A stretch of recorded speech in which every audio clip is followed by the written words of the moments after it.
Je vous invite à ouvrir avec moi dans dans Hébreux 1, verset 14.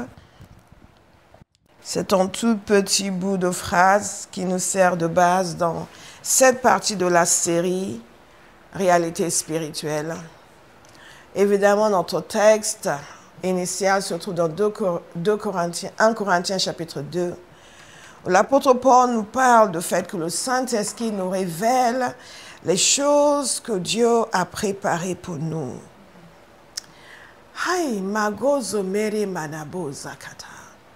Je prie que la curiosité divine gagne votre vie. Au nom de Jésus, que vous ne puissiez plus rester tranquille à lire vos quelques versets par jour, faire vos prières, mais qu'une soif vous gagne, une curiosité divine pour connaître ces choses. Ne pas vivre une vie ordinaire. Je refuse de vivre une vie spirituellement ordinaire. Dans Hébreux 1, verset 4. Donc, l'apôtre Paul nous explique dans 1 Corinthiens chapitre 2 qu'il y a des choses que Dieu a préparées pour nous, mais que l'œil n'a pas vu et l'oreille n'a pas entendu. Et ces choses ne sont pas montées au cœur de l'homme. En d'autres termes, peu importe votre intelligence, il y a des choses qui dépassent votre intelligence. Il y a des choses qui sont accessibles pour un enfant de Dieu que vous ne pouvez pas concevoir. Vous ne pouvez pas y réfléchir. Vous ne pouvez pas les imaginer. C'est pour cela que je dis à chaque fois, étant moi-même quelqu'un qui réfléchit énormément, et j'ai toujours réfléchi énormément.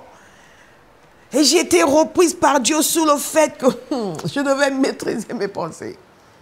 J'étais une jeune femme, j'avançais avec le Seigneur et je pensais à tout, l'univers, je pensais à tout. Alors Dieu derrière, Dieu avant Dieu, enfin, toutes sortes de choses.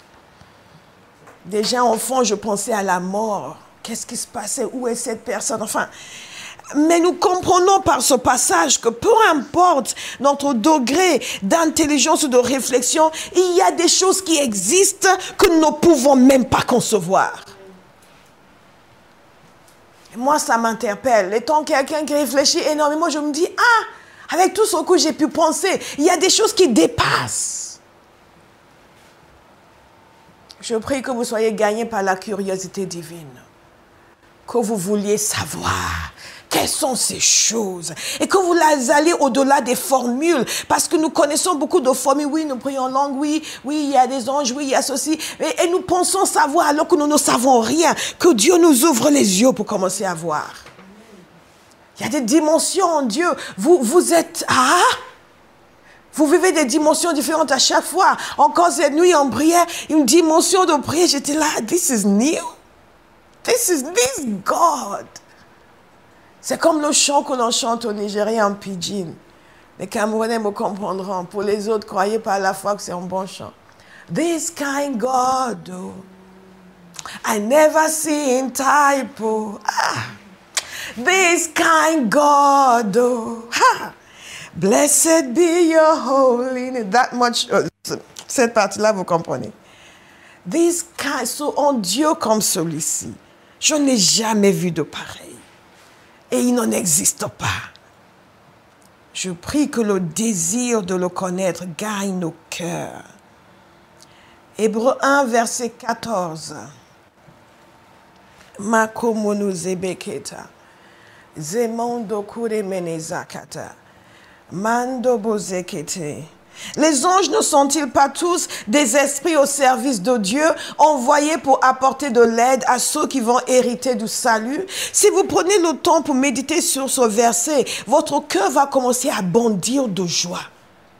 Parce que vous comprenez que parmi ces entités spirituelles, nous en avons parlé déjà la semaine dernière, il y a des anges. Et que ce sont des esprits Si ce sont des esprits, ce sont des êtres qui ne sont pas limités par des limites humaines et charnelles auxquelles nous sommes confrontés, qui ne sont pas limités par l'espace, ni par la géographie, ni par le temps. Ce sont des êtres qui peuvent fonctionner de manière extraordinaire. Ce sont des êtres qui ne sont pas cantonnés à un seul lieu comme nous le sommes, ni à un corps comme nous le sommes, ni à une période comme nous le sommes. Ils ne connaissent aucune des limitations de l'existence humaine. Ce sont des esprits au service de Dieu. Donc, s'ils sont au service de Dieu, cela va de soi qu'ils sont équipés de puissance. Ah. Rien que cela, ça me fait trembler de joie. Mais après, j'apprends qu'ils sont envoyés pour apporter de l'aide à ceux qui vont hériter du salut. En d'autres termes, ils sont envoyés vers les humains. Ils sont envoyés vers moi. Donc, je peux dire que je ne suis pas, moi, sur cette terre, en train de me débrouiller, comme nous disons souvent. Mais il y a des êtres qui sont envoyés vers moi, qui possèdent une capacité illimitée d'action. Que ma vie est donc, non seulement elle est entre les mains de Dieu, mais il m'a envoyé des entités qui peuvent manifester une capacité d'action qui vont amener des changements, des bénédictions dans ma vie. Alléluia. Alléluia. Et en réfléchissant à cela, il y a une tranquillité qui me gagne. Il y a un repos qui me gagne. Il y a une assurance qui me gagne. Parce que je sais que je suis entourée, je suis protégée, je suis fortifiée. Alléluia. Pour vous encourager. Il y a un serviteur de Dieu qui a témoigné d'une rencontre avec un ange veilleur. Je vous ai parlé des anges veilleurs la semaine dernière et du fait qu'ils ont comme responsabilité d'émettre des décrets de veiller. Et il a eu cette rencontre avec cet ange qui le regardait. Il avait l'impression que cet ange regardait à travers lui. Après, il s'est rendu compte que non, il regardait son cœur. Il regardait son cœur et il a vu cet ange se manifester dans les réunions. Il regardait les gens avec un petit calepin, il prenait des notes. Il a demandé au Seigneur, mais qu'est-ce qu'il fabrique? Le Seigneur lui a dit, ça ce sont des anges veilleurs qui vont aller, qui vont regarder, qui veillent, qui surveillent les gens et qui voient comment ils réagissent vis-à-vis de la parole de Dieu. Ils regardent leur cœur, ils voient quand la parole est annoncée, comment ils réagissent. Et selon leur manière de réagir, ils prennent note. Et selon ce qu'ils notent, ils notent le nom de la personne. Et les grâces de Dieu sont multipliées dans la vie de la personne. Et ils font des rapports au Père. Alléluia. Quelqu'un va avoir des grâces multipliées dans sa vie aujourd'hui. Il y a des fois, nous devrions demander au Seigneur de nous ouvrir un peu les yeux pour savoir ce qui se passe dans les réunions, pendant que nous sommes en train de dormir, pour nous montrer ce qui est en train de se passer. Donc, il veille et il note. Comment est-ce qu'un tel a réagi? Qu'est-ce qu'il y a dans le cœur d'un tel? Tel que pendant que le pasteur prêchait, il était en train de dire, mais c'est quoi tout ça? C'est l'ennui monumental. On prend note. Il y a de bonnes choses qui seront notées nous concernant. Le monde spirituel est réel. Il faut que nous comprenions que Dieu n'est pas oisif et il a une certaine intelligence qui dépasse notre imagination. Tout ce qu'il nous demande de faire a une valeur. Et une valeur qui dépasse la perception de nos sens. C'est la raison pour laquelle, je fais un petit aparté pour encourager quelqu'un qui est à moitié endormi ce matin. C'est la raison pour laquelle lorsque vous voulez prier et que vous vous sentez fatigué, il faut insister pour prier. Vous savez que vous devez prier et vous ne le sentez pas. C'est le moment où il faut prier. C'est vraiment le moment où il faut prier parce que Dieu ne fonctionne pas par le témoignage de nos sens. Tout ce qu'il nous demande de faire a une raison. Et quand vous dépassez le témoignage de votre sens et que vous laissez, vous obéissez au Seigneur, vous avez la bonne attitude et la bonne réaction. C'est là où sa grâce est multipliée dans votre vie. Je peux vous le dire que c'est vrai pour l'avoir vécu. Je ne peux pas vous dire combien de fois. Malheureusement, nous sommes une génération qui n'écoute que ce qu'il ressent, ce que sa tête lui dit. Mais la parole de Dieu nous dit qu'il y a des choses qui ne sont pas montées au cœur de l'homme, qui dépassent ce que je ressens en ce moment et ce que je peux imaginer dans ma tête. Il y a des choses qui dépassent, des vérités qui dépassent, des réalités qui dépassent et que Dieu veut me communiquer. Moi, je reçois. Les anges ne sont-ils pas tous des esprits au service de Dieu, envoyés pour apporter de l'aide à ceux qui vont hériter du salut? Nous avons vu que l'homme, nous avons vu dans le séminaire sur l'autorité du chrétien, que l'homme, tout est lié, tout cela est lié. Donc si vous avez raté un message, faites-vous plaisir et bénissez-vous vous-même, allez réécouter. Que l'homme a reçu la domination sur la terre. Il a perdu cette domination parce qu'il a cédé à un ange déchu, Satan. Et Jésus est venu et Jésus a pris l'autorité sur la terre, dans le ciel. Tout est lui assujetti. La parole de Dieu nous dit qu'il est monté au ciel où même les anges lui sont assujettis. Et il nous a confié son autorité pour fonctionner sur la terre. Et maintenant, tout enfant de Dieu peut recevoir l'aide de ce monde spirituel, fonctionner dans ce monde spirituel. Ça, c'est déjà une raison pour commencer à hurler de joie. Tout enfant de Dieu peut maintenant fonctionner dans ce monde spirituel, recevoir l'aide des anges, avoir les anges qui fonctionnent avec lui tous les jours. Tous les jours, tous les jours, tous les jours, tous les jours. Ce qui nous manque, c'est la sensibilité. Nous avons accès à toutes les ressources du ciel. Vous avez accès à toutes les ressources du ciel. De temps en temps, vous devrez vous le dire. J'ai accès à toutes les ressources du ciel. J'ai accès même au trône de Dieu. Il nous a dit de venir devant le trône de grâce. Donc, j'ai accès au ministère des anges. Quelles que soient les choses que les anges font sur la terre, ils vont les faire dans ma vie quand j'en ai besoin.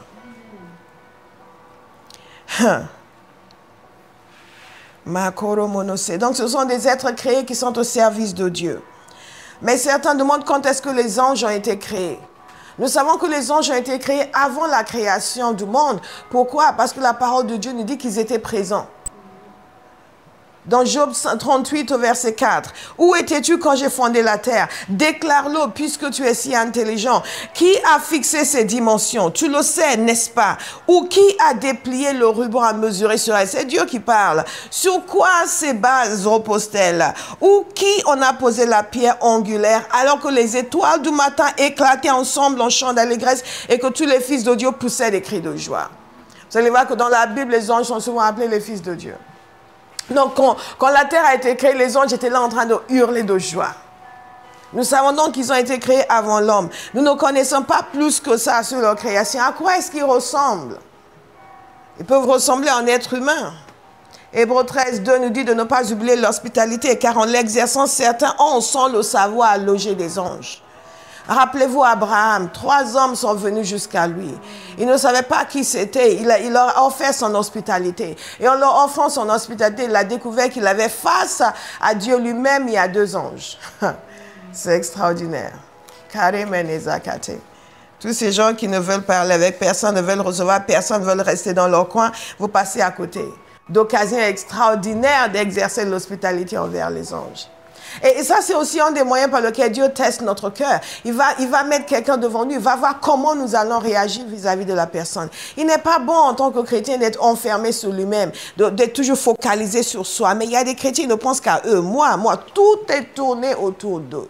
C'est une aberration. Dans le monde chrétien, nous sommes là pour donner, pour bénir, pour aider, pour servir. Pour servir. Lorsque Jesse Duplantis a été transporté au ciel, une des choses qu'il a dites, c'est que une des personnalités qu'il a rencontrées lui demandait « Qu'est-ce que je peux faire pour toi? Qu'est-ce que je peux faire pour toi ?» Et il disait « il dit, non, nous sommes tous des serviteurs ici. Nous sommes tous des serviteurs ici. » Et c'est ça. Les anges sont les serviteurs de Dieu. Les anges sont les serviteurs de Dieu. Ils sont en mission sur la terre. Et au fur et à mesure que nous allons vers la fin des temps, leur mission va s'accélérer. Ça va s'accélérer. Il y aura de plus en plus d'anges en mission sur la terre. Combien est-ce qu'ils sont? Ils sont innombrables.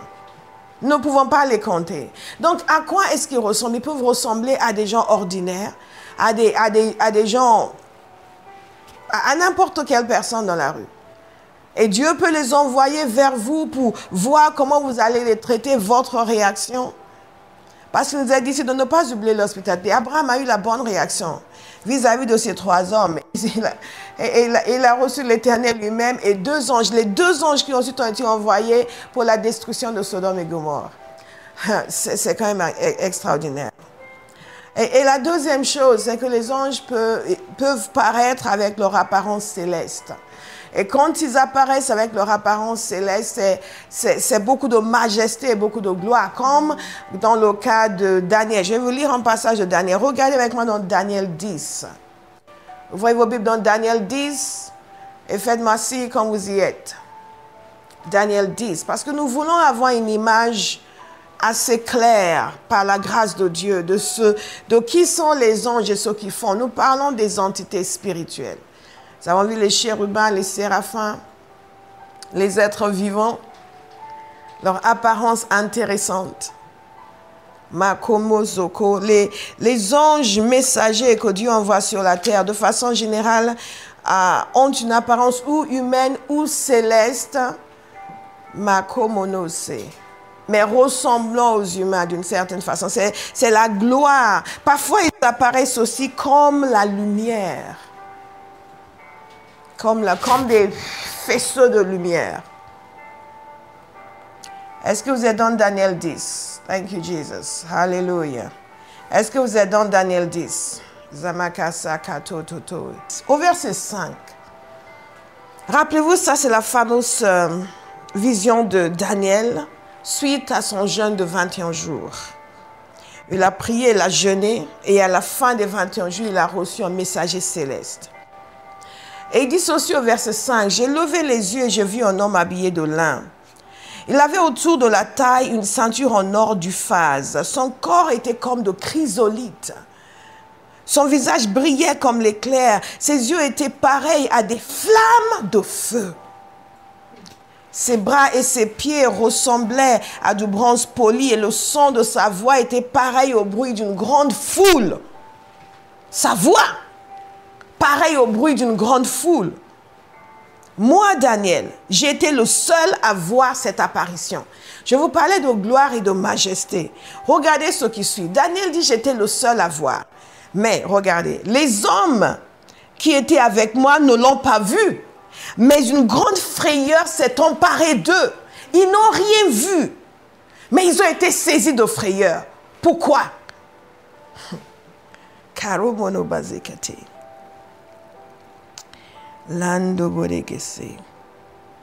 Et regardez Daniel. Et ils ont pris la fuite pour se cacher.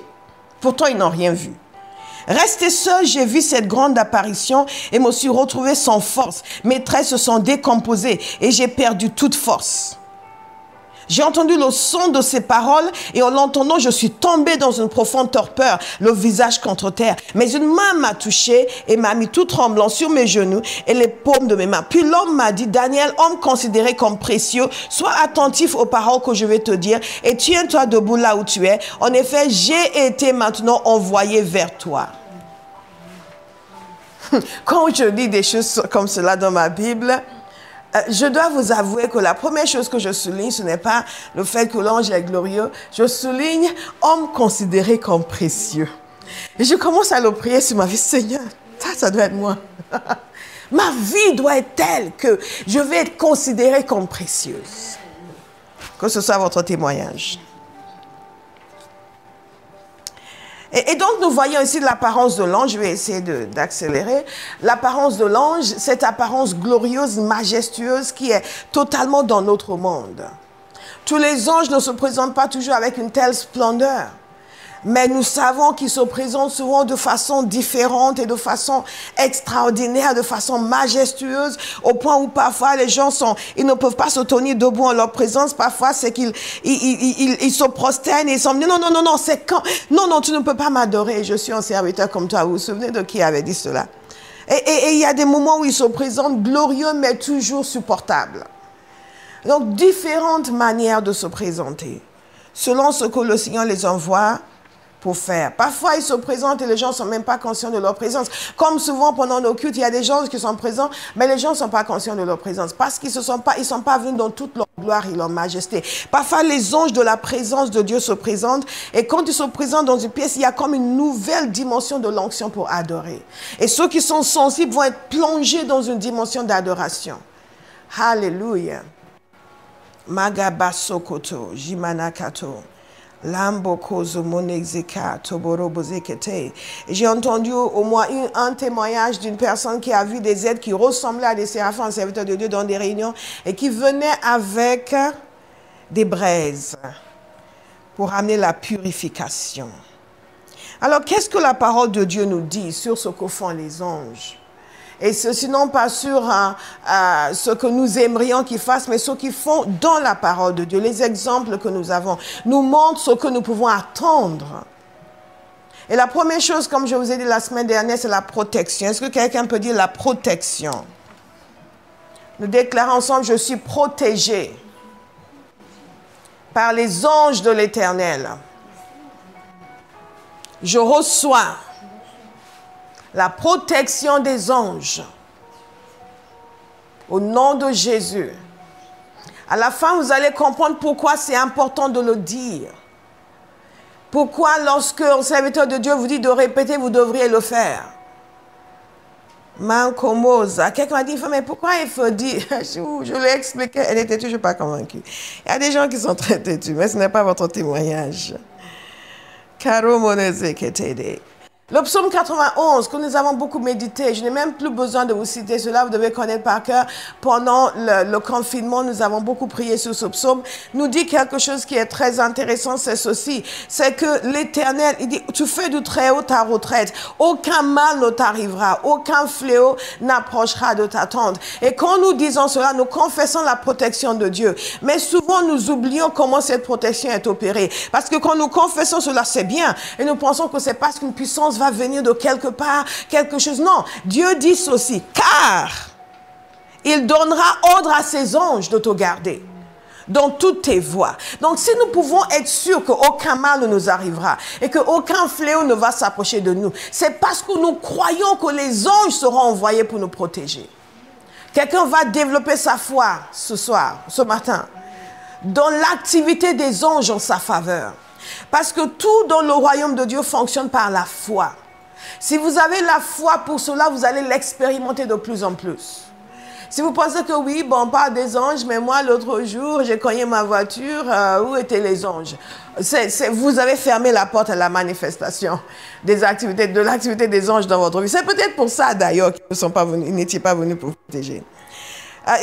Comprenez ceci, Dieu lie sa protection à l'activité des anges. Il dit, aucun mal ne t'arrivera, aucun fléau n'approchera de ta tente, car il donnera ordre à ses anges de te garder dans toutes tes voies. Ils te porteront sur les mains. C'est à ce point que Dieu veut garantir notre protection et qu'il veut que nous en ayons l'assurance. Ils te porteront sur les mains, de peur que ton pied ne heurte une pierre.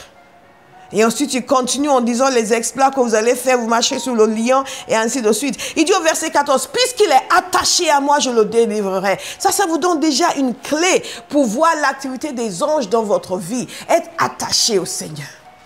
Puisqu'il est attaché à moi, ce n'est pas j'aime le Seigneur vaguement. La moitié du temps, on ne sait pas où je suis. Je ne prie jamais, je ne cherche jamais sa face. Je suis rarement au culte de temps en temps pour qu'on sache que je suis encore là. Mais non, pasteur, je suis là. Il est attaché à moi. Je le délivrerai, je le protégerai. Donc, pour avoir une activité accrue des anges dans nos vies, il est nécessaire d'être attaché au Seigneur. À la fin, je vais vous donner 4 ou 5 points. Comment avoir une activité accrue des anges dans votre vie. Et retenez ceci déjà, il faut être attaché au Seigneur. Et c'est pour cela que David avait cette assurance quand je vous ai partagé ce verset la semaine dernière dans le psaume 35, quand David était en train de crier, de demander. Et il demandait que Dieu accuse ceux qui l'accusent, mais plus encore, il demande que l'ange de l'Éternel les poursuive. Voici le bon sujet de prière. L'ange de l'Éternel les poursuive. Regardez avec moi dans 2 Rois 6. Makorobozeke namane. Mandeke, 2 Rois 6.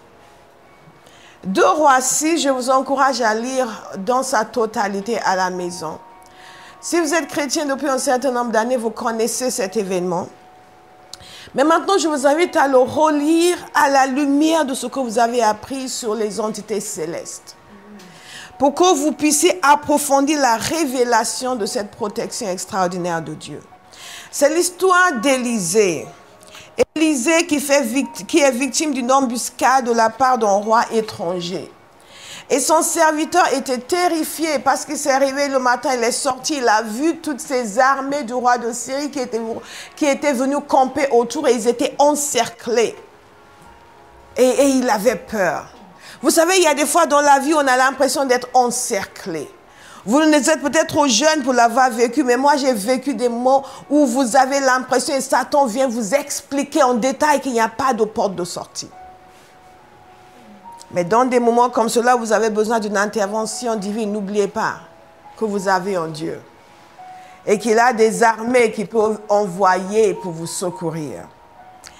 Et donc Élisée était tranquille et c'est là où Dieu va nous amener à Abba House.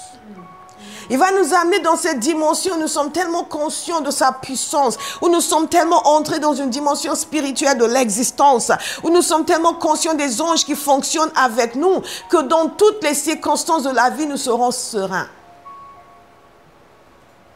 Alléluia.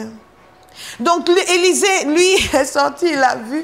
Il ne s'est pas du tout gêné, il est embêté, il n'était pas du tout troublé, rien. Il a juste dit au Seigneur d'ouvrir les yeux de son serviteur. Parce que lui, il a vu quelque chose. Nous avons besoin de voir. Il dit ceci au verset 17, puis Élisée prie, l'Éternel ouvre ses yeux pour qu'il voie. Ouvre ses yeux pour qu'il voie. Je veux encourager quelqu'un aujourd'hui, avant de réagir dans n'importe quelle circonstance, avant de dire je ne sais pas, je ne crois pas, je ne suis pas d'accord, je ne veux pas, je ne vois pas, dites Seigneur, ouvre mes yeux pour que je voie. Il y a une dimension spirituelle qui dépasse cette dimension naturelle. Et parfois dans le naturel, nous ne voyons pas, nous ne comprenons pas. Mais il y a quelque chose qui se produit spirituellement. On forme au cœur de Dieu et souvent nous passons à côté des grandes choses que Dieu veut faire dans nos vies, les miracles de Dieu parce que nous ne voyons rien dans le naturel et nous ne comprenons rien. Au lieu de dire Seigneur ouvre mes yeux pour que je vois, nous sommes là dit oui mais je ne vois pas, je ne comprends pas, pourquoi ça, et nous passons à côté. Dites ce ne sera plus mon témoignage. Alors plus du tout, plus du tout. Plus du tout. Je vous ai dit ce que le Seigneur m'a montré, qui m'a propulsé à le servir, à laisser de côté mes doutes, mes incertitudes, les attaques, les critiques, à zapper tout ce monde. À les zapper complètement.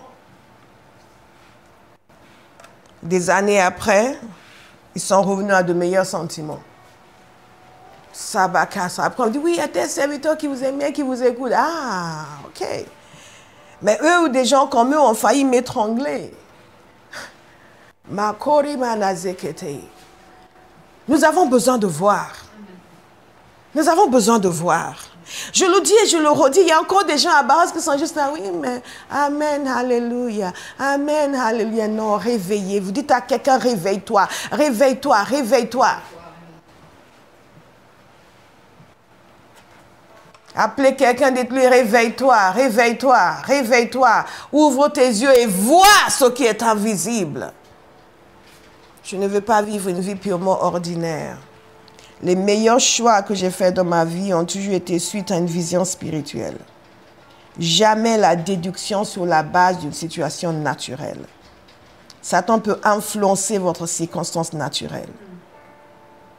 Et Dieu veut la changer avec une vision spirituelle. Regardez ce qui s'est passé.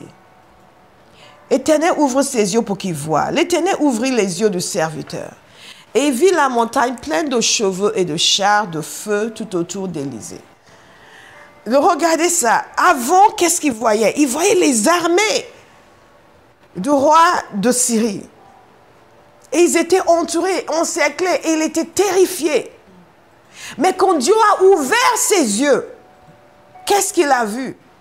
Il a vu la montagne devant eux, pleine de chevaux et de chars de feu qui entouraient Élisée. Qu'est-ce que vous voyez? Les gens prennent des décisions radicales alors qu'ils ne voient rien. Les gens font des choix qui vont changer leur vie alors qu'ils ne voient rien.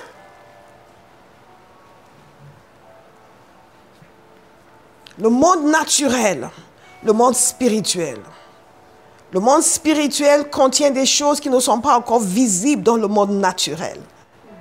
Si vous laissez Dieu vous ouvrir les yeux, au lieu d'argumenter sur la base de ce qui est naturel, vous allez voir ce qui est spirituel. Vous allez faire les bons choix dans la vie. Vous allez appeler à l'existence ce qui n'existe pas dans le naturel, mais qui existe bien en esprit. Et vous allez dominer sur vos circonstances et les changer. Au lieu d'être dominé par les circonstances. Et les anges vont venir à votre secours. Alléluia. Les anges viennent pour nous protéger. Les forces célestes viennent nous protéger. Les anges viennent aussi pour la guerre. Les anges sont faits pour le combat. La parole de Dieu nous dit que même au ciel, il y a eu la guerre. Et Michel était en ordre de bataille. Michel et ses anges combattaient contre le dragon. Le dragon et ses anges combattaient aussi, mais finalement, le dragon a été vaincu. Et sur terre, ils viennent faire la guerre. Nous avons parlé du roi d'Assyrie, longuement. Si vous êtes membre de la House depuis 3 mois, vous connaissez cette histoire. Comment l'ange...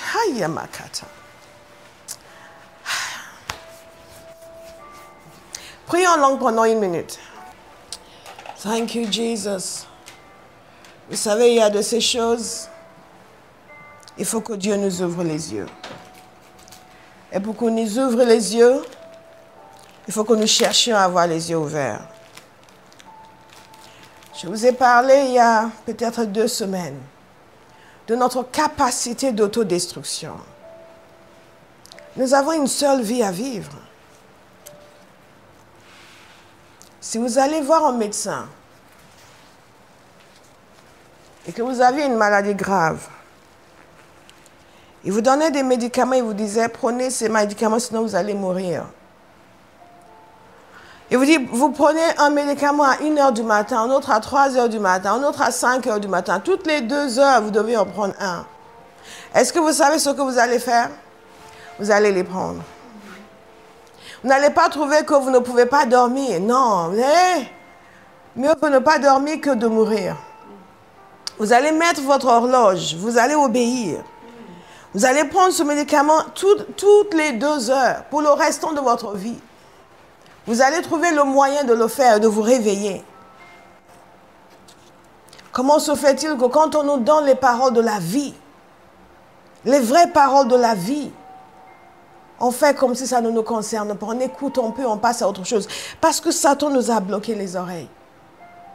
Il nous a convaincus de l'inutilité de ce qui est utile. Nous devons vivre dans le monde spirituel. Il y a une épidémie d'oppression dans l'Église. Une épidémie de confusion dans l'Église. Alors que nous avons toutes ces choses à notre disposition. Et c'est dû à notre refus de valoriser ce qui a de la valeur. Notre refus de suivre les prescriptions de Dieu. Le monde spirituel est une réalité. Vous voyez cette superposition. Quand le serviteur d'Élisée a regardé dans le naturel, il était rempli de terreur et de peur, d'incrédulité. Quand il a regardé en esprit, il était rempli d'assurance. Les anges sont des esprits qui sont toujours là pour aider ceux qui sont appelés par Dieu. Nous ne pouvons pas vivre désemparés, opprimés par les démons, alors que les anges sont là pour nous aider. Il y a quelque chose qui ne va pas.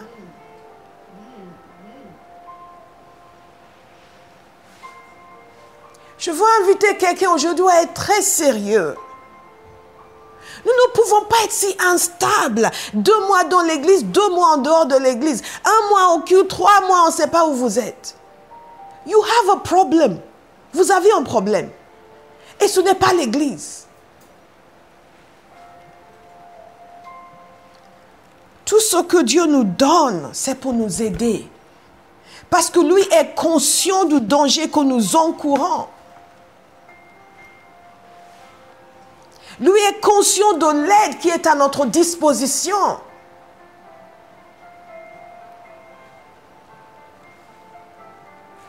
Quand vous voyez la puissance des anges, le roi d'Assyrie a menacé Juda.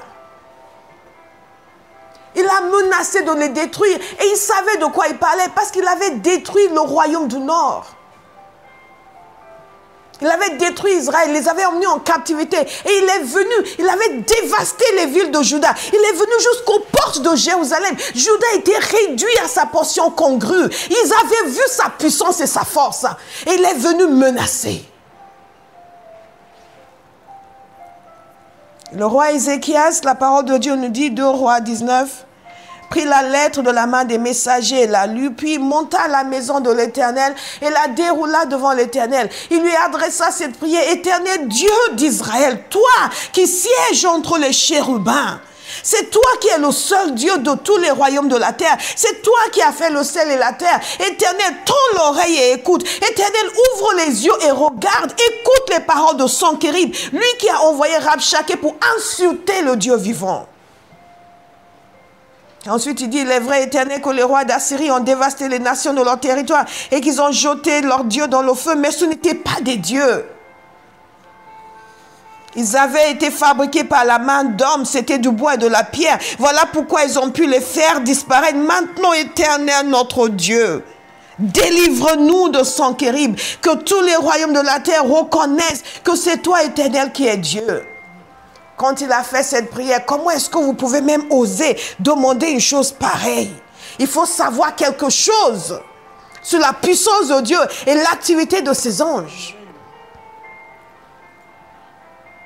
Alors Isaïe, fils d'Amoz, fit dire à Ézéchias: voici ce que dit l'Éternel, le Dieu d'Israël. J'ai entendu la prière que tu m'as adressée au sujet de Sankérib, le roi d'Assyrie.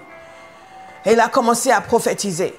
Et au verset 32, regardez. C'est pourquoi, voici ce que dit l'Éternel à l'intention du roi d'Assyrie. Il n'entrera pas dans cette ville. Il était campé aux portes. Il avait une armée de plus d'une centaine de milliers d'hommes.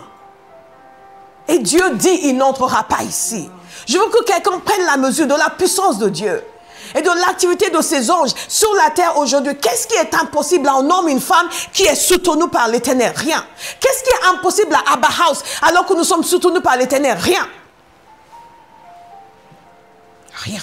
Et je prie que Dieu lève dans cette maison des hommes et des femmes de foi qui croient que rien n'est impossible, que notre Dieu est aussi puissant que ça. Il ne peut pas nous donner un mandat et nous abandonner. It's not possible.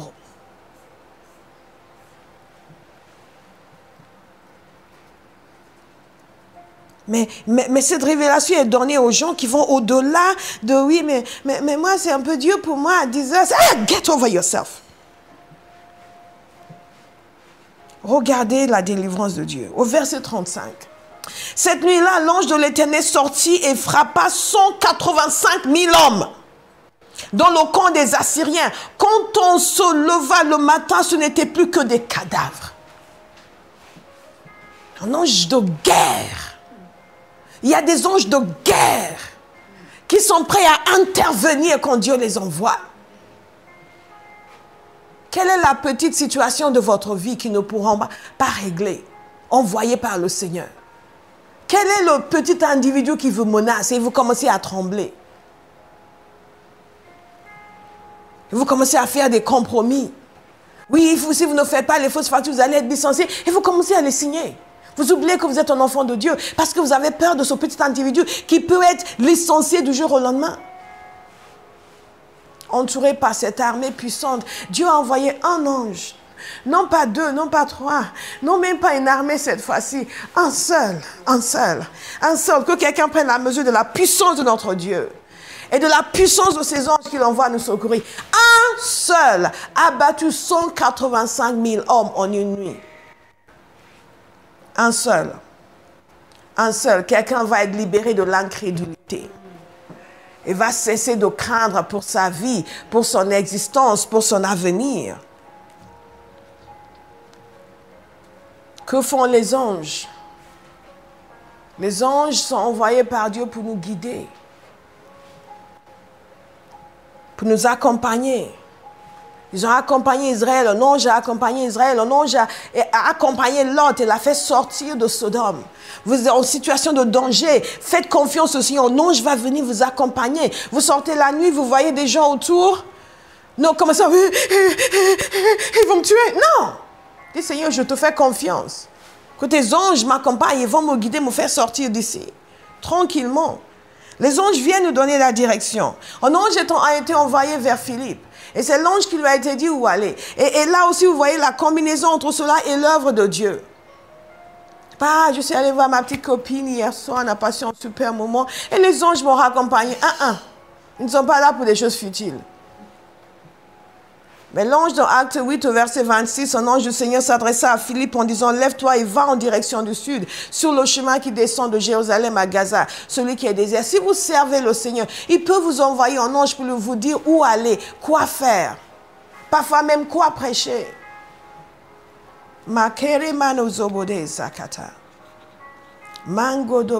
Dieu veut être plus impliqué dans nos affaires que ce que nous savons. Et dans nos activités d'évangélisation, Dieu va envoyer des anges, non seulement pour non seulement pour toucher le cœur des gens, mais aussi pour nous guider là où nous devrions aller. Et nous allons commencer la distribution des tracts d'ici 1 ou 2 semaines. J'encourage l'équipe en question à prendre contact avec Béa pour tout organiser. Et alors que vous faites, il y a des choses qui vous seront données, mais faites aussi confiance au Saint-Esprit de vous conduire. Croyez aussi que les anges peuvent venir vous guider. Vous pouvez même rencontrer des individus dans la rue qui vont dire, qu'est-ce que vous faites? Mais allez dans tel endroit aussi, je pense qu'ils vont être contents de recevoir. Méfiez-vous, ça pourrait être un ange. Ça pourrait être un ange.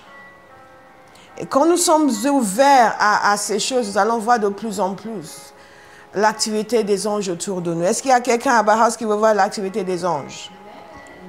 Est-ce qu'il y a quelqu'un qui veut voir l'activité des anges? Amen. Et vous ne pouvez pas, dès lors où vous avez vu l'activité des esprits mauvais, vous devez voir l'activité des esprits bons. Alléluia. Seigneur, non, c'est bon, c'est bon, c'est bon.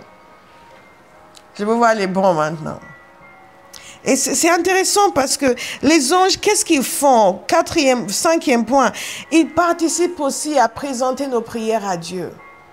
La parole de Dieu nous dit dans Apocalypse 8 au verset 3 qu'un ange se plaça vers l'autel tenant un encensoir d'or. On lui donna beaucoup de parfums afin qu'il les offre avec les prières de tous les saints sur l'autel d'or qui est devant le trône. Donc il y a un ange qui prend nos prières et qui les présente sur l'autel de Dieu. C'est quand même extraordinaire. Qu'est-ce que les anges font? Qu'est-ce qu'ils sont mandatés pour faire? Ils sont mandatés pour nous délivrer. Nous avons parlé de protection, mais il y a aussi la délivrance d'un individu dans une situation immédiate de danger. La délivrance de Pierre, par exemple. Ouvrez avec moi dans Actes chapitre 12. Il y a certains passages que je veux que vous ouvriez, que vous les notiez, que vous revoyez ensuite, parce que ça va faire grandir en vous la conscience de l'activité des anges. Et plus cette conscience est grande en vous, plus votre foi est élevée, plus vous allez commencer à expérimenter la présence et l'activité des anges dans une plus grande mesure, Nous voulons toujours plus. Regardez Acte 12. Qu'est-ce qui se passe dans Acte 12? Parce que nous voulons suivre ce que dit la parole de Dieu. La parole de Dieu nous dit aussi que Hérode s'était mis à maltraiter les membres de l'Église. Au verset 12, regardez le verset 12. Non, regardez le verset 1, pardon. Et il fit mourir par l'épée Jacques, le frère de Jean. Vous pouvez déjà vous arrêter là. Parce que c'est là où beaucoup de gens perdent leur miracle. Ils regardent l'exemple mauvais de quelqu'un et disent, oui, mais bon, si c'est arrivé à lui, pourquoi? C'est sûr que moi aussi, je vais vivre la même chose. Et je suis sûre que cela a été indiqué ici pour que nous apprenions un principe de Dieu. Il nous a dit ici que Jacques a été exécuté par Hérode. Et après, il a décidé qu'il allait se tourner vers Pierre parce que les gens ont apprécié. Donc, quand il vit que cela plaisait aux Juifs, il fit encore arrêter Pierre. C'était pendant la fête des pains sans levain. Après l'avoir fait arrêter et jeter en prison, il le mit sous la garde de 4, regardez, sous la garde de 4 escouade de 4 soldats chacun. Donc 16 soldats qui surveillaient le seul Pierre. Il avait l'intention de le faire comparaître devant le peuple après la Pâque. Pierre était donc gardé dans la prison et l'Église adressait d'ardentes prières à Dieu pour lui. Soulignez cela. Il ne nous a pas dit qu'ils ont fait la même chose pour Jacques. Mais je pense que quelque part là, ils ont compris que, on ne va pas perdre Pierre aussi. Non, il faut réagir. Il faut réagir. Il faut réagir. Au verset 6, la nuit qui précédait le jour où Hérode allait le faire comparaître, Pierre, attaché avec 2 chaînes, dormait entre 2 soldats. Des sentinelles postées devant la porte gardaient la prison. En d'autres termes, il n'y avait pas moyen de s'échapper. Et c'était la veille de son exécution. Pour quelqu'un qui pense qu'il est trop tard pour que Dieu intervienne pour lui, je vous invite à changer d'avis. La veille de... Imaginez tout ce qui a pu passer par la tête de Pierre. Pendant des jours et des jours et des jours, je ne sais pas combien, des jours et des jours et des jours, il était là. Il attendait la mort. Et il savait que demain, ils vont m'exécuter. La veille de son exécution, la nuit, même pas le matin. Dieu n'est jamais en retard. L'Église adressait d'ardentes prières à Dieu. La nuit qui précédait le jour où Hérode allait le faire comparaître, Pierre, attaché avec 2 chaînes, dormait entre 2 soldats, des sentinelles postées devant la porte, gardait la prison. Soudain, un ange du Seigneur survint et une lumière resplendit dans la cellule. L'ange réveilla Pierre en le frappant au côté et lui dit « Lève-toi vite !» Les chaînes tombèrent de ses mains. C'est quand même extraordinaire.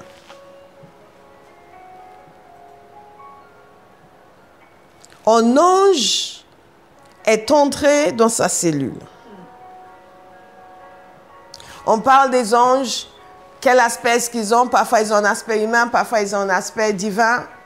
Cet ange avait un aspect divin parce que la parole de Dieu nous dit qu'une lumière resplendissait. Mais il ressemblait à un être humain, certainement, mais il y avait cette gloire et cette majesté. Il apparaît dans sa cellule.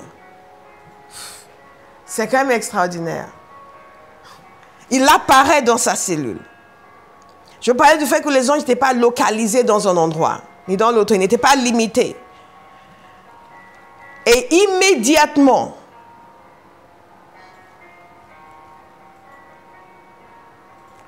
les chaînes sont tombées. Les chaînes sont tombées, la puissance de Dieu. L'ange lui dit, mets ta ceinture et tes sandales. C'est ce qu'il fit. L'ange lui dit encore, mets ton manteau et suis-moi. Pierre sortit et le suivit, sans savoir ce que l'ange faisait était réel. Il croyait avoir une vision. Ils passaient la première garde, puis la seconde, et ils arrivaient à la porte de fer qui mène à la ville. La porte s'ouvrit d'elle-même devant eux. Ils sortirent et s'avancèrent dans une rue. Aussitôt, l'ange quitta Pierre. Et c'est là où Pierre s'est rendu compte que c'était réel. Pendant tout ce temps, il pensait que c'était une vision. L'ange était venu, la lumière a resplendi, il a réveillé. Et c'est quand même extraordinaire. Ce Pierre, il pouvait dormir. Aïe, aïe, aïe. Et il l'a fait sortir de là. Lisez le reste de l'histoire. Vous allez voir que quand il est arrivé, dans la maison où les gens étaient réunis pour prier pour lui,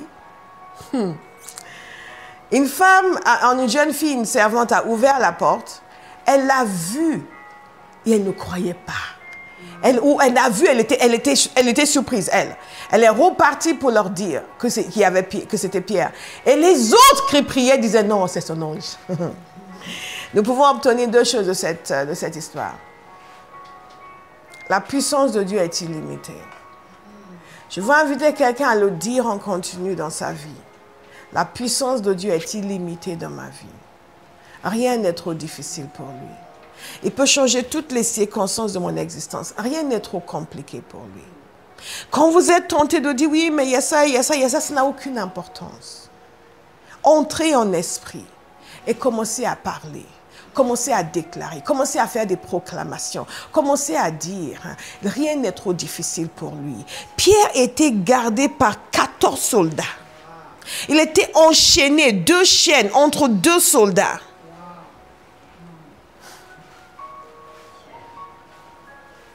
Il y avait 2 gardes, ensuite une porte en fer.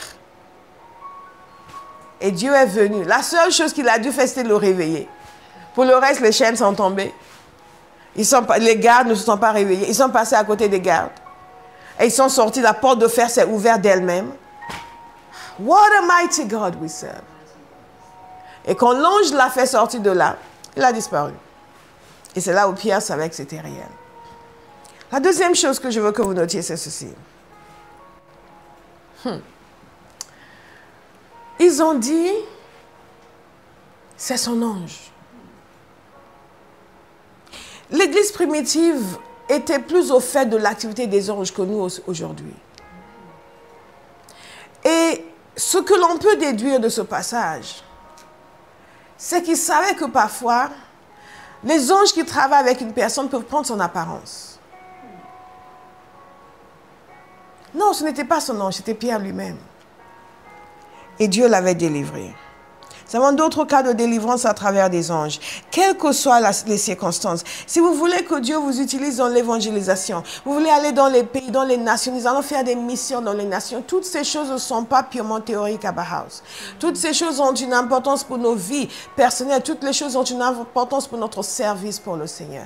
Pierre était en train de servir le Seigneur. Et là, il est entré dans une situation compliquée. Dieu a envoyé son ange parce que l'Église priait pour le délivrer de là. Si vous voulez que Dieu vous utilise dans les missions de les nations, vous devez lui faire confiance.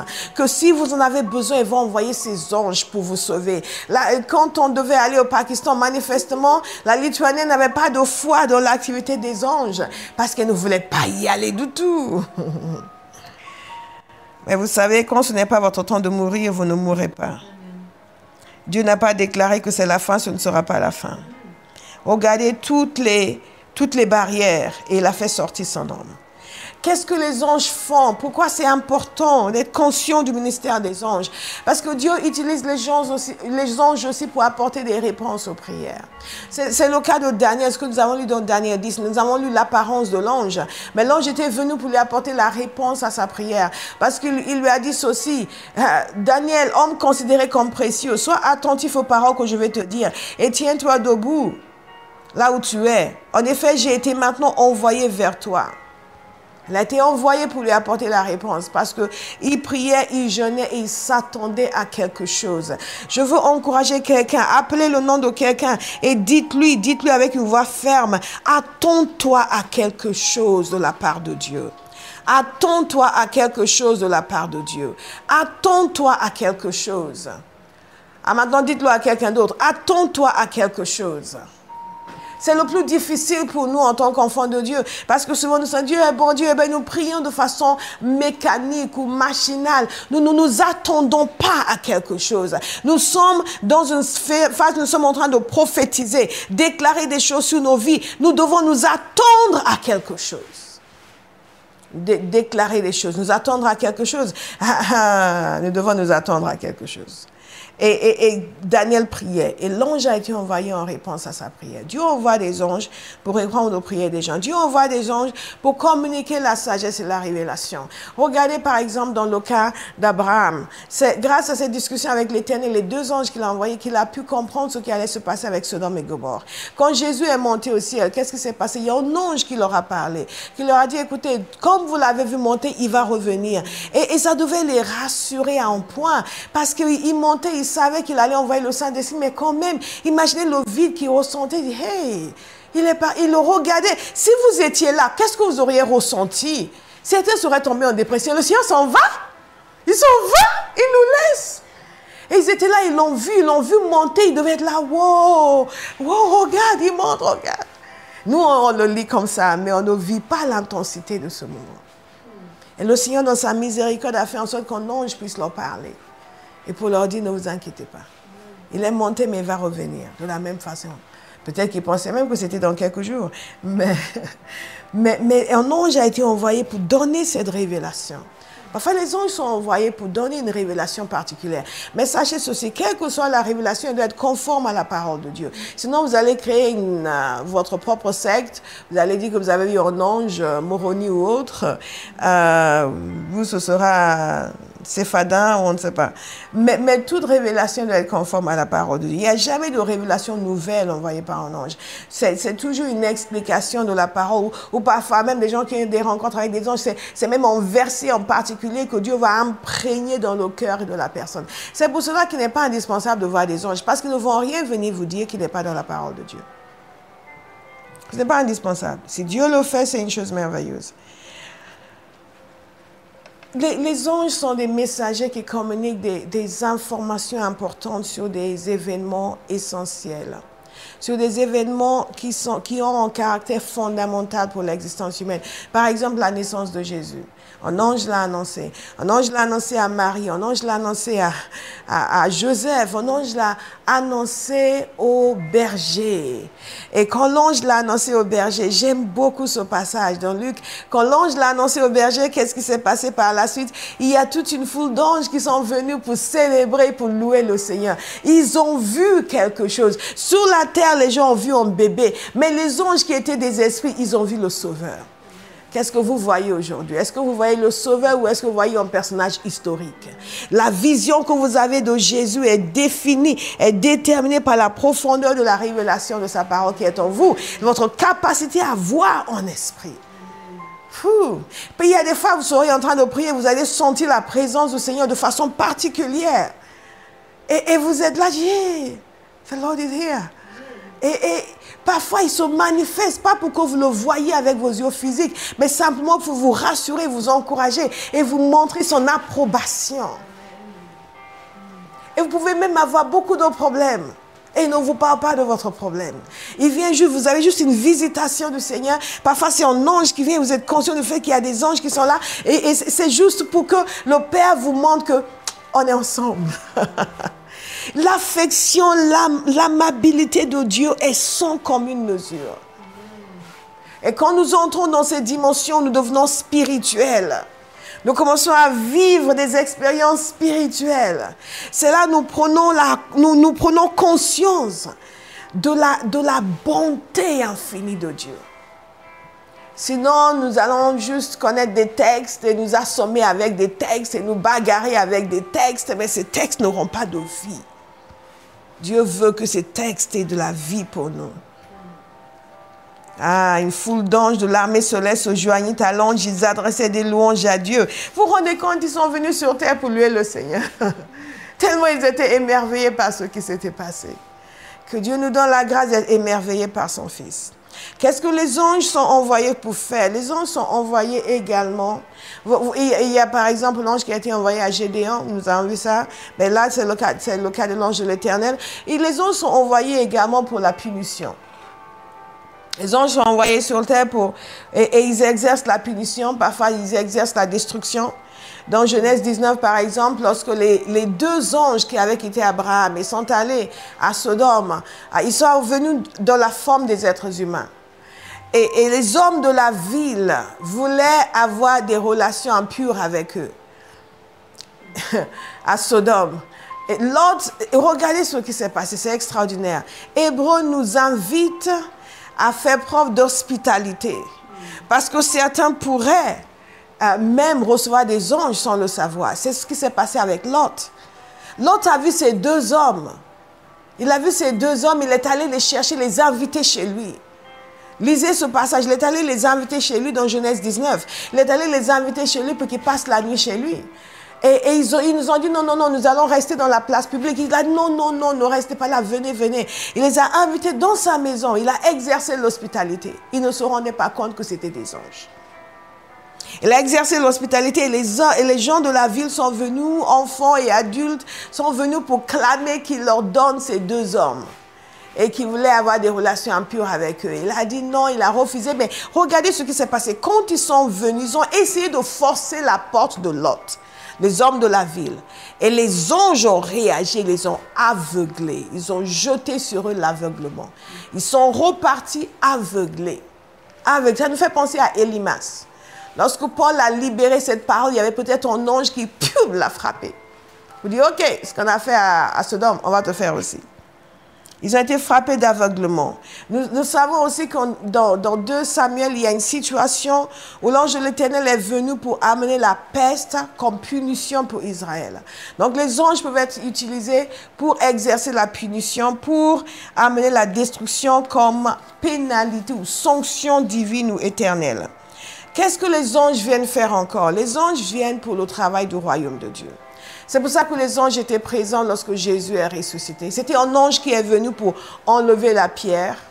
Et cet ange, dans Matthieu 28, notez-le du verset 1 au verset 7, la parole de Dieu nous dit qu'il y a eu un grand tremblement de terre et un ange du Seigneur descendit du ciel. Il vint rouler la pierre de devant l'ouverture et il s'est assis dessus. Il avait l'aspect de l'éclair et son vêtement était blanc comme la neige. Regardez ça, il avait l'aspect de l'éclair. Et son vêtement était blanc comme la neige. Les gars tremblaient de peur et devint comme morts. Mais l'ange prit la parole et dit aux femmes, quant à vous, n'ayez pas peur. Eux, ils peuvent avoir peur, mais vous, non.